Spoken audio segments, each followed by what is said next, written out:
of course, I do not encourage teenage girls to go out and become pregnant, but I think it's important for them to understand why their body is doing this. Take us back to the very beginning. You have Yeah. a girl who is just about to start her period. She hasn't even yet.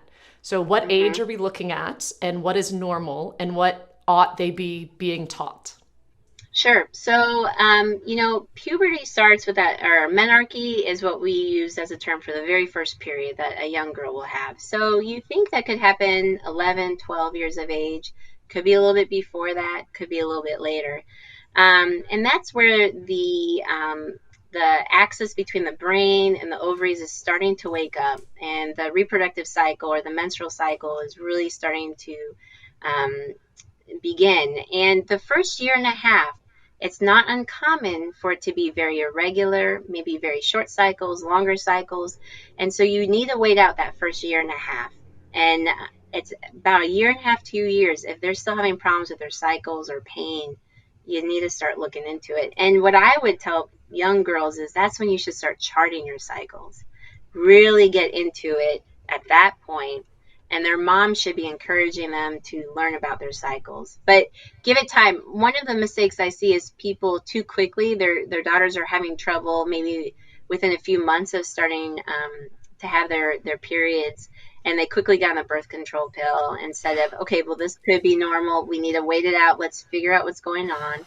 And go from there. And I think people are so quick to put women or young girls, particularly, on hormonal contraceptives.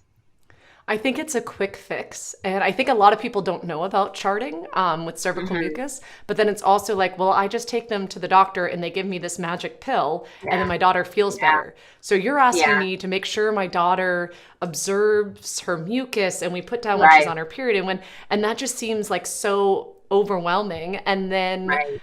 but I think that, yeah, so I don't actually have children that have started their periods yet. So my Yeah, son's my oldest. And so, but it should be anytime in the yeah, next couple of years. I yeah, have a couple girls that one's yeah, 13 and the other's 10. And I plan on, like we have an yeah. ongoing conversation about our body and the way it works. And I was really irregular too. And then my periods were so bad. And so my mom took me to a doctor and right away I went home with a prescription for the pill. Mhm. Yeah, absolutely. I think it's so important that these young girls learn about their cycles, learn about what their body's supposed to do. Because I think one thing that's really important is I even teach teenagers is the reason why we have menstrual cycles, the reason why we have these cycles, that is because the reproductive system is designed to become pregnant.